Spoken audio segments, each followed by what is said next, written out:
فيما يخص هذا الموضوع ديال الماده 6 والماده 7 هذه الجلبه اللي نضع عليها في المغرب، نقول لك بصدق السيد الوزير على انك عندما كافحت وكافح معك واحد العدد كبير جدا من البرلمانيين باش نسدوا ذاك البزبوز ديال الفساد على واحد العدد ديال الجمعيات التي تتخذ من هذا العمل في الجمعيات عمل خيري، عمل ممتاز، عمل اي واحد كيطلب على ان تكون عنده جمعيات كتلعب دور اساسي في التنميه.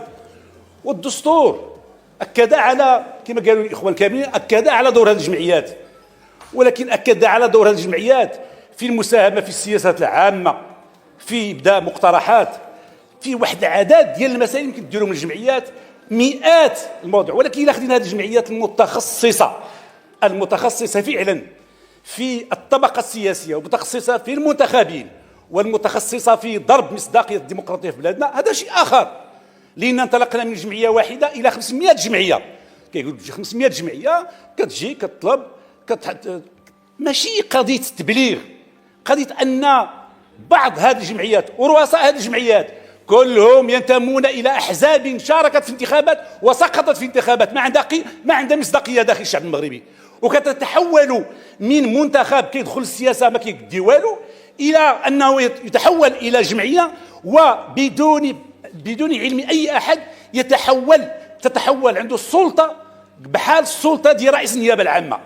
هل يعقل ان نعطي لرئيس جمعيه كيف ما بيكون حاله هذه السلطه الكبيره جدا على انه يجر وكيقول في منتديات على انني قمت بجر عدد من البرلمانيين وعدد من كذا الى كذا، ويفتخر على انه جرهم وكيعطيه السلطه، هذه السلطه اللي كتكون عند النيابه العامه. وحنا بلادنا مؤسساتيا لنا من المؤسسات الكثيره منها مجلس الحسابات، ليكات، المفتشيه العامه للماليه، الهيئه ديال هادو كلهم زعما ما كيديروا والو. هادو كلهم نخليهم نجيبوا واحد اما امي فوق جمعيه او يستغل جمعيه كبيره ليستغني منها، وكل معروفين وما غنقول شيء نقدر نقول السميات. واتمنى انا كنقولها من هذا المنبر، واحد هاد الناس اللي كيقودوا هذه الجمعيات انا عرض عليا التلفزيون وياه باش نبين كي كانوا وكيف تحولوا هادو الناس اللي كيتكلموا بزاف على الفساد. اذا لقيت شي واحد كيتكلم على الفساد كونوا على يقين انه هو افسد الفاسدين، وبالتالي افسد الفاسدين كنقولها. واتحدى ايا منه هادو اللي كتعرفوا انتم اللي ينتمون الى احزاب معينه، احزاب معينه شاركت في الانتخابات، كنعرفوا ما عنده حتى صنداره الميكا، ما عندوش صنداره الميكا. ما توفر عليه الان من امكانيات على ظهر ماذا؟ على ظهر ضرب البلد وضرب الديمقراطيه وضرب المنتخبين وضرب رؤساء الجماعات اللي هما اساس الديمقراطيه في بلادنا. لا يمكن نسمح بذلك. عندنا مؤسسات، حنا لا ندفع الشفار خصو يمشي للحبس، اللي دا شي حاجه خصو يردها. انا كنقول خصو يدير التدريك اللي شداوه اللي لقاتو الدوله انه مثل المال العام، خص الدوله دير ليه التدريك تحيدو كي كيديروا في القديم.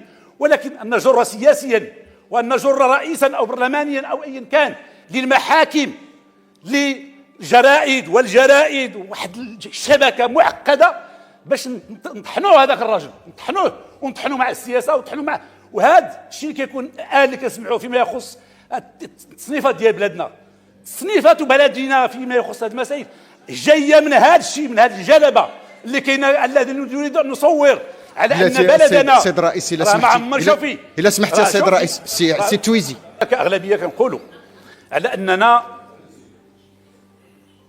الفساد اكبر تهمه يمكن تطرح لواحد هو المساس بالمال العام. اكبر تهمه ما يمكنش اي شخص عادي يزكي انت ويدي هذا ولا يدي هذا ويتهموا بانه مسبل المال العام. كيف تتصورون شخص رئيس حازوا عتيقة المواطنين؟ ماشي لا شيء، ماشي سهله، لان كاين واحد العدد لا يستطيع ان يحوز عتيقة المواطنين. وكان جروه بهذاك علاش تقتيه في الانتخابات يمشي يدعيك في الدائره، واش كل الرؤساء كيعرفوا هذا الشيء. هي تسقط في الدائره، نحن في دائرته يمشي يدعيك، يدعي رئيس الجماعه ولا يدعي كذا. وهذه الجلبه ديال هذا الخطاب العدمي الذي يريد ان يصور المملكه على انها عش للفساد، عش للفساد. اذا كنقراو هذا الشيء اللي كنشوفوه يوميا سوف نقول على ان بلادنا مع فيها البانديه، ما فيها قانون، ما فيها قضاء، ما فيها والو، فيها غير هذه الجمعيات هما اللي فيهم هذه الجلبه كلها. هذا كنقول هذا الروبيني ديال الفساد سداته الحكومه. اللي عنده شي خدمه يمشي يخدمها، اللي عنده شي حرفه يديرها، كاين اللي ما عندوش حرفه، كاين اللي ما خدامش، ما دام عنده حرفته. واريد في هذه الجمعيات تقول لنا تجيبوا لنا العدد ديال الاعمال اللي داروه كجمعيات من غير الاختصاص في المنتخبين. واش دارت شي عمل خيري، واش مشات عاونات دارت شي مع الجماعات المحليه ولا مع البرلمان واحد العمل اللي كيعطيه الدستور؟ هادشي ما كاين. جمعيات كذا كذا كذا كذا ومحاربه الفساد، جمعيات كذا كذا كذا ومحاربه الفساد. علاش هذيك محاربه الفساد